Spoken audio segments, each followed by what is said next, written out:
Boutique.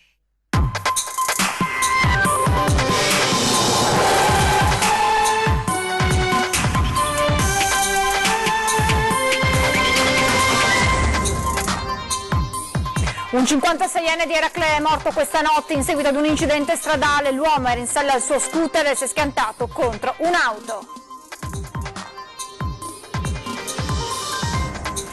Dopo le proteste dei residenti in via Rizzardi a Marghera, ai nostri microfoni la risposta dell'assessore comunale alla sicurezza.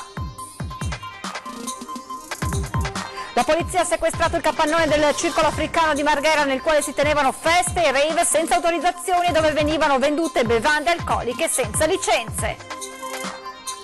Un agricoltore trevigiano di 46 anni è stato arrestato per aver sparato contro la macchina nella quale c'era una prostituta della quale si era innamorato. L'affetto e i messaggi dei compaesani per Federica Pellegrini dopo l'ennesima medaglia d'oro conquistata dalla nuotatrice ai mondiali di Corea. Il più anziano in servizio alla Questura di Venezia va in pensione. La nostra intervista in esclusiva al veterano che lascia il servizio dopo 38 anni. Presentato a Roma il programma ufficiale della 76esima Mostra del Cinema che vedrà la presenza di grandi nomi da Roman Polanski a Robert De Niro.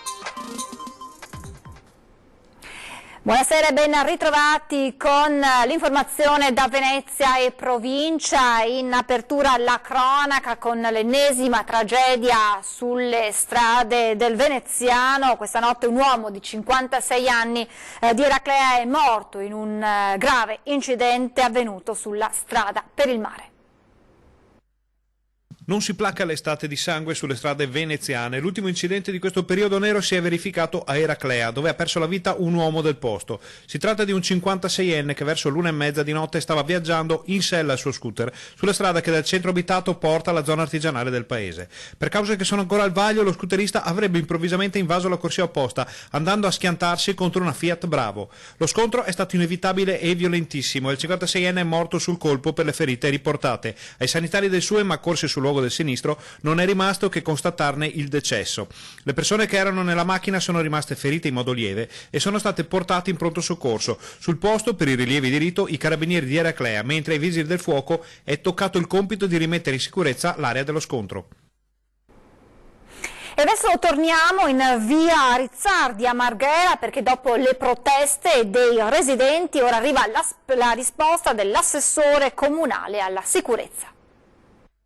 Si tratta proprio di sicurezza per noi cittadini e di decoro anche, perché insomma io non sono disposta a vivere in una discarica, io pago le tasse, faccio tutto bene, normalmente mi comporto bene, quindi pretendo anche che l'amministrazione prenda dei provvedimenti. Il sindaco Brugnaro, ma anche al prefetto di Venezia, di intervenire quanto prima per ripristinare l'ordine pubblico in questa zona, perché è diventata assolutamente invivibile. Questo era l'appello ai nostri microfoni di alcuni residenti di via Rizzardi, angolo piazzale Giovannacci a Marghera, stanchi della situazione che sono costretti a vivere ormai da troppo tempo. Nell'ex negozio di biciclette ora all'asta c'è di tutto: droga, bivacco, sporcizia, degrado. Oggi è arrivata la risposta dell'amministrazione che in questo caso non può agire del tutto liberamente. I cittadini sanno che sono diversi gli interventi che hanno fatto le varie forze di polizia. Ahimè parliamo di una situazione che ha carattere privato, che non dovrebbe mai fornire questo tipo di condizioni perché si crei poi luogo di degrado, di ricovero di persone disadattate, ma anche di spaccio o di consumo dello stesso spaccio.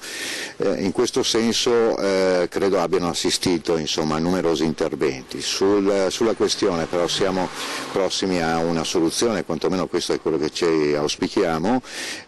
Si sta cercando di dialogare anche con il curatore fallimentare, che è quello che sta trattando la vicenda, e in questo senso ci auguriamo anche che si trovi la giusta collaborazione per metterlo ulteriormente in sicurezza. L'assessore sa bene cosa stiano vivendo i residenti della zona. La nostra parte continuiamo a farla. l'area è comunque monitorata e nonostante i vari sgomberi questi ritornano, e per cui l'unica soluzione è quella di liberare definitivamente l'immobile da questa istanza fallimentare e portarlo a nuovo proprietario che ne faccia un vero uso di questo immobile, riqualificandolo e quindi riportando serenità e sicurezza nel quartiere. Dopo vari avvertimenti del questore, la polizia ha sequestrato il capannone del circolo africano di Marghera. Sigilli e sequestro del circolo africano in via Banchina dei Molini a Marghera. L'intervento della polizia questa mattina. Dal 2016 si organizzavano feste e rave party senza le autorizzazioni e si vendevano bevande alcoliche senza licenza. Non bastasse, quelli che dovevano essere dei ritrovi da circolo erano in realtà aperti a tutti pagando un ticket all'ingresso. Il presidente e amministratore dell'associazione, un ivoriano di 56 anni, era già stato segnalato nel 2016 per l'uso improprio dei locali e si era dimostrato collaborativo con le autorità, ma nel 2018 ha ricominciato a organizzare feste notturne e affittare i locali del capannone a terzi per l'organizzazione di eventi della durata di intere giornate. Così sono ricominciati gli interventi delle volanti della polizia per sedare risse e aggressioni.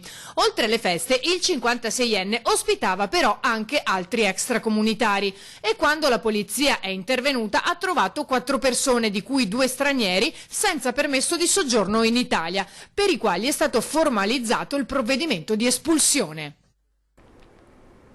E la polizia di Venezia ha arrestato un agricoltore di 46 anni che lo scorso 27 giugno aveva sparato dei colpi di pistola contro l'auto in cui si era appartata una prostituta della quale lui si era innamorato. L'uomo è già in prigione per una sparatoria in un campo nomadi nel Trevigiano.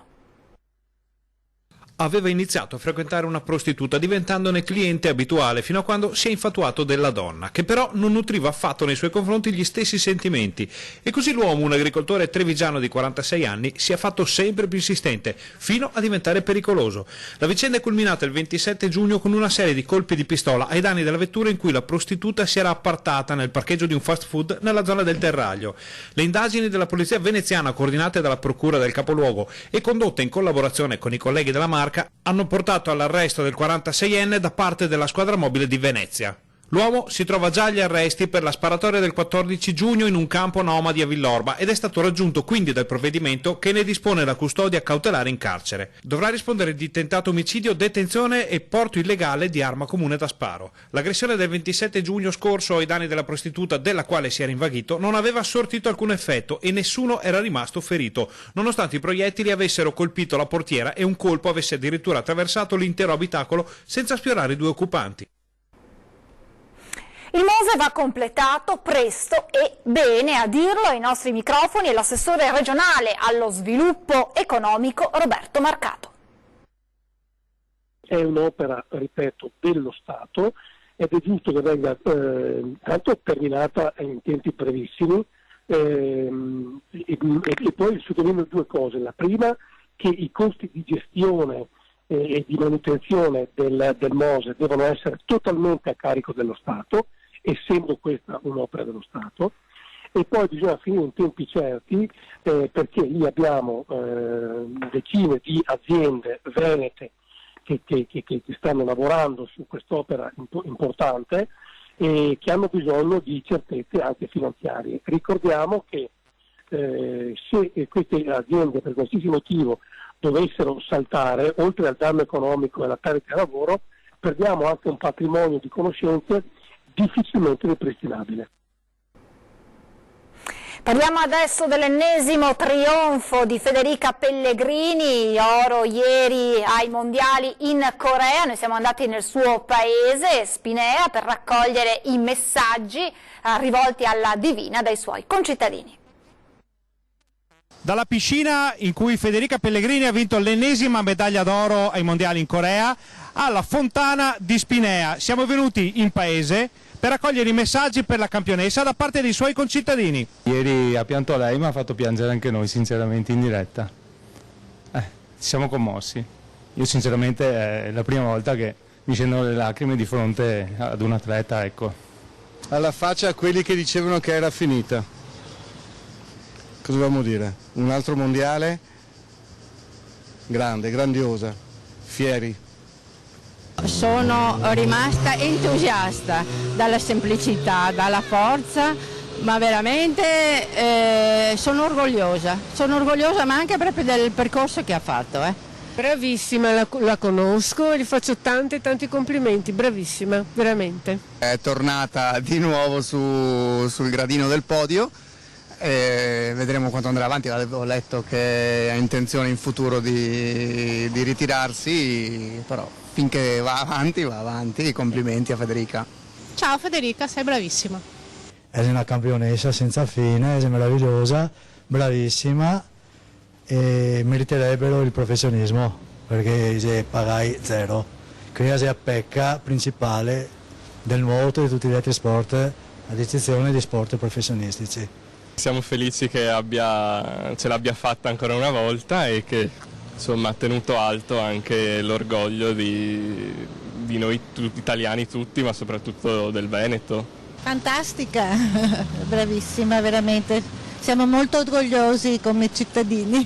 Si vince una volta, si vince 2 volte, ma vincere per tutti questi anni consecutivamente è una cosa pazzesca, insomma.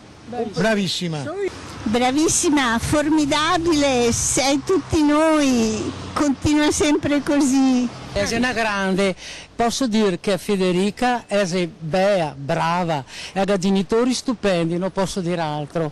Mi piace perché intanto guarda che vittoria, insomma, è il numero 1, number 1. Continua l'ondata di turisti cafoni a Venezia. Questa mattina è stato multato un giovane proveniente dall'est Europa che si era messo a dormire sul pontile dell'ovovia del ponte di Calatrava. Lo hanno notato gli agenti della polizia locale cittadina che l'hanno svegliato e sanzionato con una multa da 100 euro per la violazione del regolamento di polizia e sicurezza urbana. Il fatto che sul pontile fosse presente il cartello dell'interruzione del servizio di trasporto di disabili, dato che l'ovovia verrà smantellata a breve, ha evitato al turista un ordine di allontanamento. La polizia locale ricorda che per segnalare situazioni di degrado o comportamenti contrari al decoro è possibile contattare la centrale operativa allo 041 2747 070. Da camionista a poliziotto, il più anziano in servizio alla questura di Venezia va in pensione. Dopo il servizio di leva nell'aeronautica militare ho fatto per quasi 4 anni il camionista, dopodiché ho deciso di farlo perché mi è sempre piaciuto anche stare al servizio delle persone e tutto, e entrare nella Polizia di Stato, 12 anni alle volanti, sono stato al commissariato di San Marco, sono stato a Merano, sono stato in Calabria, in provincia di Cosenza, e anche a Milano. 60 anni appena compiuti, Francesco Palmiotti, il poliziotto più anziano in servizio alla questura di Venezia, va in pensione dopo 38 anni. Sono il più anziano in servizio della questura di Venezia sicuramente, e forse anche di tutta la provincia di Venezia. In questa lunga carriera Palmiotti ha vissuto 3 cambi generazionali. E sebbene che sono entrato nell'82, ma e la riforma è venuta nell'81, c'erano già, non c'erano i gradi, cioè c'erano i gradi ancora militari, quindi c'erano il brigadiere, c'era il capitano, c'era il maggiore, il colonnello e tutto il resto, le compagnie, c'erano le compagnie, i plotoni, roba. Poi successivamente sono arrivati i gradi nuovi, e poi dopo adesso quest'ultimo dal 12 di giugno sono arrivati altri ulteriori gradi nuovi, quindi ho vissuto 3 generazioni praticamente. Nel corso degli anni alcuni aspetti a suo avviso sono migliorati, altri invece un po' meno. È migliorato secondo me per quanto riguarda, ecco, ci sono stati degli aiuti tecnologici, quindi con telecamere, e devo dire una cosa però, è ridotto un po' il personale effettivamente, quindi una volta c'era più controllo e adesso leggermente meno, però insomma dai, noi siamo sempre presenti sul territorio, indipendentemente che siano tanti poliziotti o meno poliziotti. Noi il nostro lavoro lo facciamo sempre, quando uno chiama il 113 per qualsiasi esigenza la polizia arriva. Dopo tanti anni di servizio, adesso che cosa farà dalla prossima settimana, insomma dal 1° agosto? Dal 1° agosto? mi godrò un po' di ferie sicuramente e poi dopo coltiverò qualche hobby. Iniziate le prove, tra circa un anno cambierà tutto il trasporto pubblico di linea al Lido e a Pellestrina. Venerdì scorso la presentazione del primo prototipo di autobus alla presenza del sindaco Luigi Brugnaro, poi in questi giorni ecco i primi test su strada. Il progetto prevede alla fine la completa sostituzione di tutti i mezzi del trasporto pubblico locale dell'isola del Lido con autobus totalmente elettrici. Importante anche l'impegno economico affrontato dal gruppo AVM. Circa 28 milioni di euro che si suddividono in due grandi capitoli di spesa, quasi 20 milioni di euro per l'acquisto di 30 bus elettrici e il rimanente, quindi circa 8 milioni di euro, per poter far sì che vengano installate al Lido le opportune infrastrutture necessarie per l'alimentazione di questi bus. È scattato il conto alla rovescia. Il primo veicolo che metteremo in servizio in fase sperimentale dovrebbe arrivare verso dicembre ed entro aprile-maggio del prossimo anno dovremmo completare la flotta. Verrà opportunamente formato anche tutto il personale. I nuovi autobus avranno 88 posti. Non c'è dubbio che la mobilità elettrica o ibrida, che dir si voglia, però diciamo il progressivo abbandono di quelle che sono le vecchie tecnologie, i vecchi motori a propulsione su base petrolio, sia un traguardo di civiltà che tutto il trasporto pubblico locale in Italia deve porsi. È il momento di fermarci per qualche istante di pubblicità, tra poco.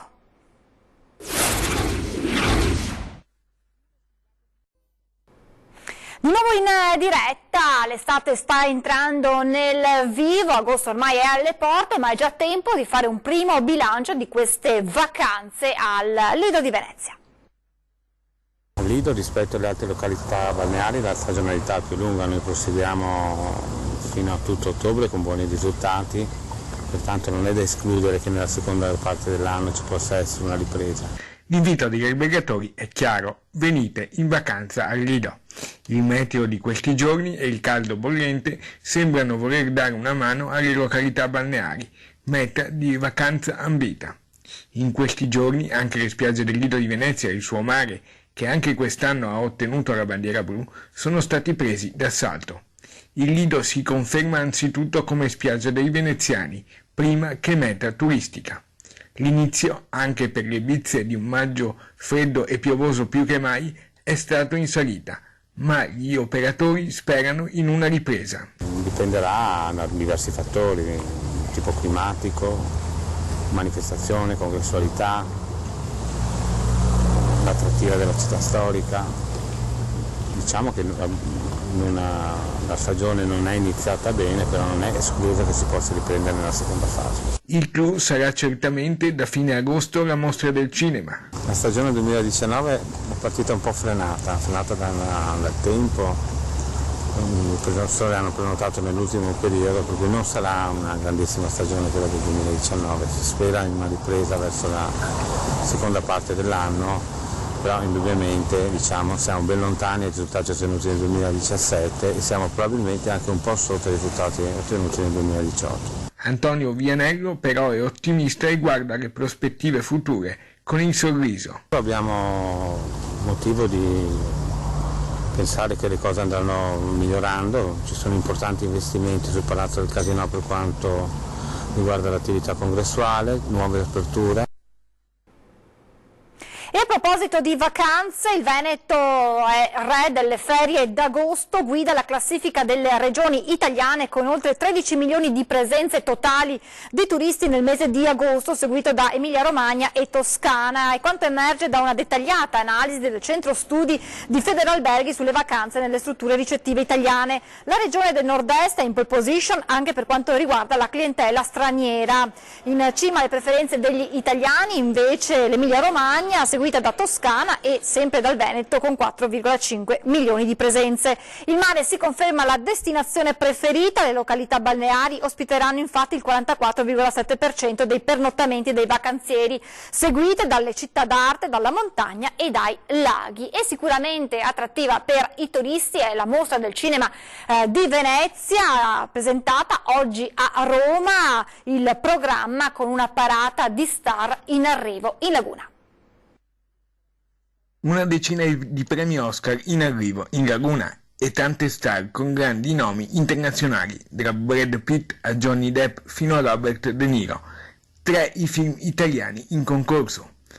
È una mostra di grandi attese quella presentata dal presidente della Biennale Paolo Baratta e dal direttore Alberto Barbera. Manca più di un mese, ma c'è già una grande attesa per la kermesse cinematografica in programma al Lido dal 28 agosto al 7 settembre prossimi, con anche alcune novità logistiche.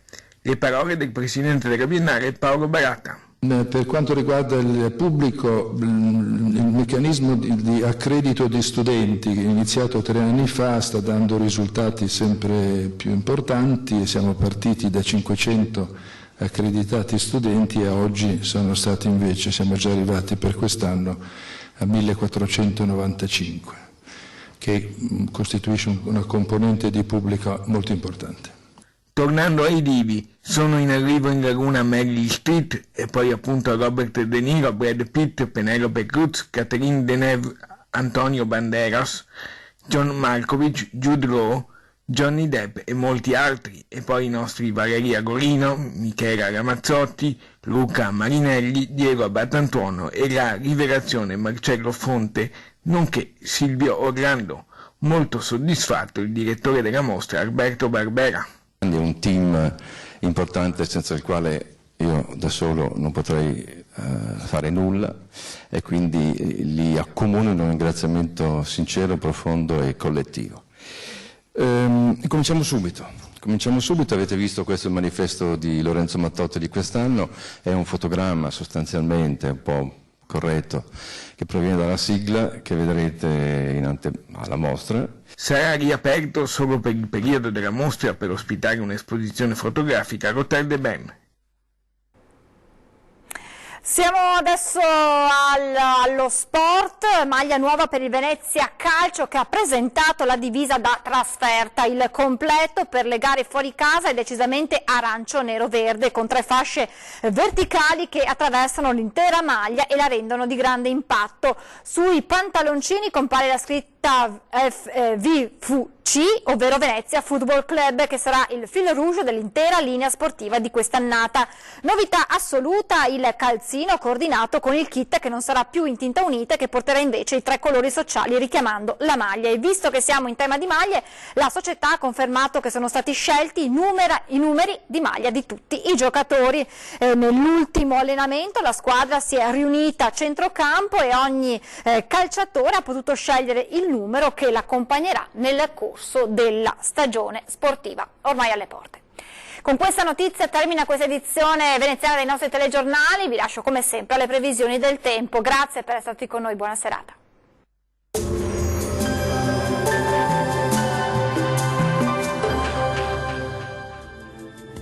Bentrovati al meteo. Condizioni anticicloniche, dunque bel tempo e caldo, anche se non si esclude una lieve instabilità. La situazione nel dettaglio di venerdì 26 luglio. Sul Veneto tanto sole su tutti i settori, il cielo sarà, vediamo, al massimo poco nuvoloso. Dal pomeriggio tuttavia sarà possibile qualche acquazzone sui monti che localmente potrà bagnare anche le pianure circostanti. Piogge meno frequenti invece sulle aree costiere. Attenzione a fenomeni anche violenti. Clima rovente con valori termici minimi tra 22 e 25 gradi, per quanto riguarda le massime invece la colonnina di mercurio arriverà a toccare anche i 37 gradi. Ci spostiamo ora sul Friuli Venezia Giulia dove avremo una giornata di bel tempo e ampio soleggiamento. Dal pomeriggio più nubi sui rilievi ma senza piogge particolarmente degne di nota. Temperature minime tra 23 e 26 gradi, massime piuttosto calde, comprese invece tra 29 e 34 gradi. Raggiungiamo infine il Trentino Alto Adige con ampio soleggiamento al mattino, mentre col passare delle ore potrebbe verificarsi qualche rovescio a carattere sparso. Temperature minime tra 22 e 23 gradi, valori massimi molto caldi sui 36 gradi circa. Bene, dal meteo per ora è tutto. Arrivederci.